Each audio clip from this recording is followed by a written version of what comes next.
Muy buenas tardes y bienvenidos a la sesión de hoy, en la que voy a retomar las explicaciones allí donde las dejé. En concreto, abordado ya el título preliminar, lo que tocará a continuación será dar comienzo a la regulación del título primero de los derechos y deberes fundamentales, acaso una de las partes más importantes de toda la Constitución y a cuyo estudio dedicaremos las siguientes sesiones. ¿De acuerdo? El otro día me preguntaba una compañera que le habían preguntado en un examen por el nombre, por el título, no me acuerdo si era del capítulo o de la sección.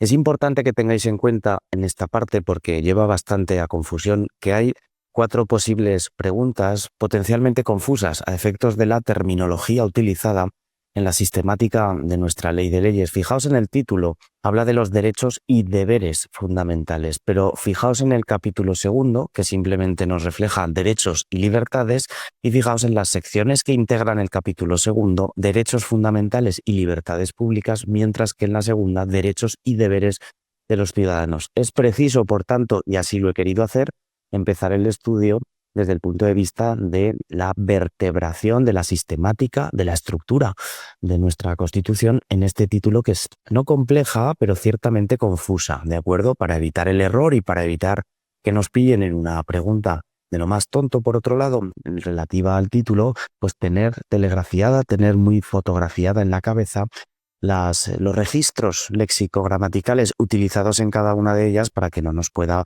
pasar lo que me comentaba esta compañera, y que por otro lado, pues si no ha reparado en ello, es totalmente normal. Decía que en la sesión anterior habíamos abordado ya el título preliminar y que por consiguiente lo que cumple ahora es abordar la parte regulatoria de nuestros derechos, de esas posiciones jurídicas que la Constitución declara, reconoce y protege, y que lo hace en un triple nivel de protección. Vamos a ver a continuación, cómo hay 3 capas de derechos, fundamentalmente en el título primero. Los que llamamos derechos fundamentales y libertades públicas serían la capa protegida, la FETEN, la más importante.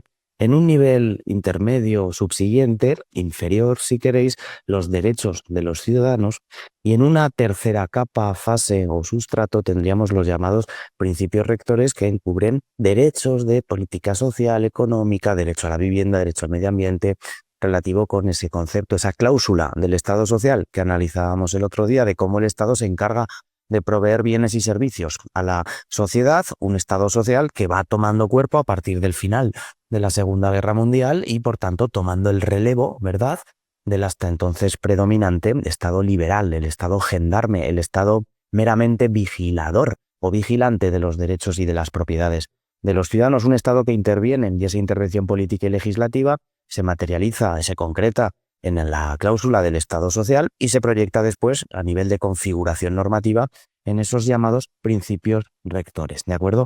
Por tanto, esta es una de las partes fundamentales del texto. Van a gozar estos derechos de una protección robusta, intensa, pero que no va a ser la misma en todos los casos.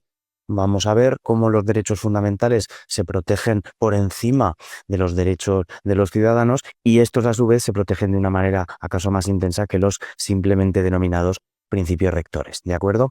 Cuando estudiamos los derechos en teoría general del derecho, o incluso en derecho administrativo, nos aparecen expresiones o clasificaciones o divisiones del tipo derecho objetivo, derecho subjetivo, del tipo derecho público, derecho privado. Veréis, el concepto derecho, que viene del jus, de nuestro derecho romano, no es el único existente en el mundo, pero acaso sí el que más nos importe, porque todas las fuentes normativas y todas las categorías, o la inmensa mayoría de categorías jurídicas que hoy pues circulan con habitualidad en las normas, provienen de Roma, provienen de ese derecho romano. Veréis, la distinción entre derecho público y derecho privado es una distinción que le debemos a un jurista de la época de Roma que se llamaba Ulpiano. El derecho privado vendría a regular las relaciones entre los particulares y el derecho público vendría a regular las relaciones entre el Estado, o ahora serían las administraciones públicas, entre sí, y también la posición del individuo frente al Estado.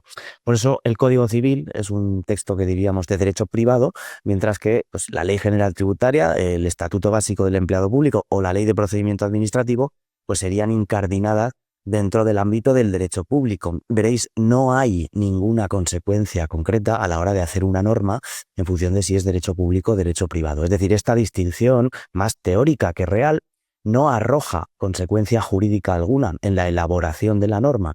Tiene consecuencias de otro orden, pues por ejemplo, a nivel procesal. Si yo tengo un conflicto con un particular, la jurisdicción competente va a ser la jurisdicción civil. Pero si el lío lo tengo montado con la administración por un tributo, por una subvención, por una multa, por potestades ejercidas con imperio, con prerrogativa, con poder, en definitiva, el foro jurisdiccional no va a ser la jurisdicción civil, no va a ser el juzgado de instrucción, sino que va a ser esa otra jurisdicción especializada que bautizaron hace ya casi 200 años con el nombre de contencioso administrativa, ¿de acuerdo? Heredada de Francia y recibida por nosotros en el siglo XIX con la ley actual vigente, sería la regulación ofrecida en la ley del 98, la ley de la jurisdicción contencioso administrativa. Bien, ahí se acaban las diferencias entre derecho público y derecho privado. Desde el punto de vista de derecho objetivo y derecho subjetivo, cuando yo me refiero a derecho objetivo, me refería al conjunto de las normas, al ordenamiento jurídico, al conjunto de normas, principios y reglas que, vigentes en un momento dado, regulan a la sociedad, el proceso de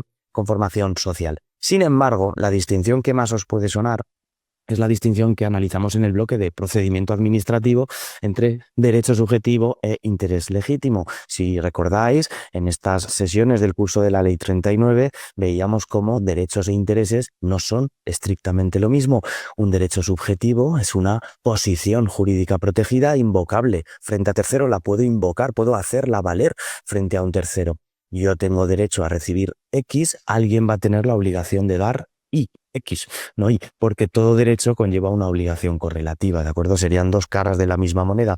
El interés legítimo no es tal cosa, el interés legítimo es algo, una categoría mucho más modesta, prevista por la ley únicamente a efectos de posibilitar la acción, de posibilitar la personación en el procedimiento y poder participar, poder intervenir.